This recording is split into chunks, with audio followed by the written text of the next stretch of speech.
الحمدللہ رب العالمین الصلاۃ والسلام علیہ سید المرسلین اما بعد فاعوذ باللہ من الشیطان الرجیم بسم اللہ الرحمن الرحیم۔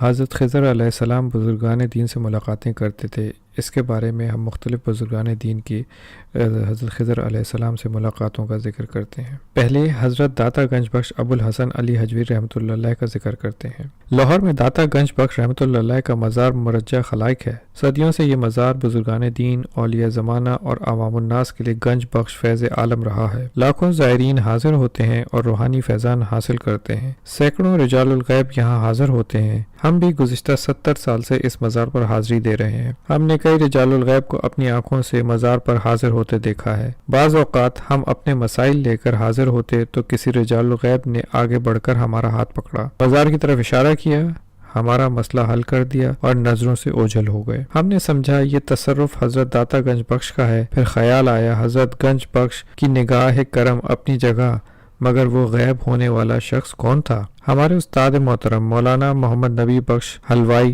نقشبندی جن دنوں تفسیر نبی تالیف کر رہے تھے، فرمایا کرتے تھے جب کوئی مشکل مسئلہ درپیش ہوتا تو میں حضرت علی حجویری رحمۃ اللہ علیہ کی خدمت میں حاضر ہوتا۔ مسئلہ ذہن میں ہوتا، مراقبہ کرتا، کوئی شخص پاس آ بیٹھتا اور آہستہ سے کہتا مولوی صاحب یہ ہے نا آپ کا مسئلہ، اور یہ کہہ کر غائب ہو جاتا۔ مولانا فرماتے ہیں حضرت داتا گنج بخش کے مزار پر کئی رجال الغیب کا اپنے کام کرتے رہتے ہیں۔ آپ فرمایا کرتے تھے میں نے حضرت خضر علیہ السلام کو تو نہیں دیکھا، مگر خضر صورت کئی حضرات نے میری مشکلات کا ازالہ کیا ہے۔ شہنشاہ سمنان حضرت سمنانی جہانگیر اشرف رحمۃ اللہ علیہ، آپ سمنان کے بادشاہ تھے۔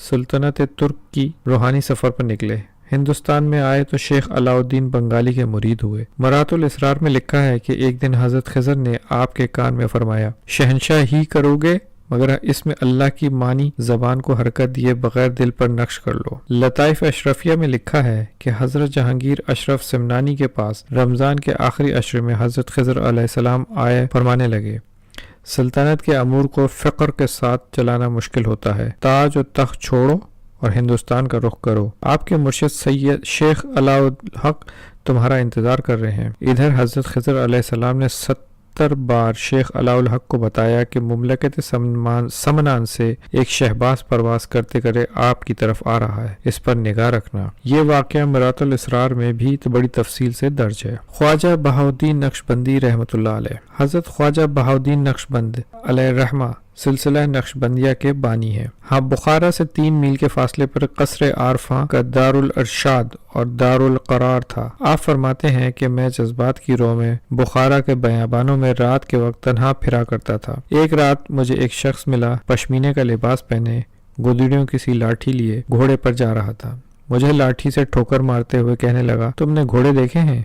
میں خاموش رہا اور سفر کرتا رہا۔ اس نے کئی بار میرا راستہ روکا، لاٹھی سے ٹھوکر ماری، مگر میں چلتا رہا۔ وہ رباط پر اول تک میرے پیچھے آیا اور کہنے لگا آؤ بیٹھ کر کچھ باتیں کریں۔ میں نے پرواہ نہ کی، میں اپنے پیر و مرشد حضرت سید امیر کلال کی خدمت میں حاضر ہوا۔ آپ فرمانے لگے رات تم نے خضر علیہ السلام کی طرف توجہ نہیں کی، حالانکہ وہ لاٹھی کی ٹھوکر سے تجھے متوجہ کر رہے تھے۔ عرض کی حضور میری توجہ تو آپ کی ذات پر تھی، میں جانتا تھا کہ خضر ہیں، مگر میرے ضمیر نے اجازت نہ دی کہ ان سے بات کروں۔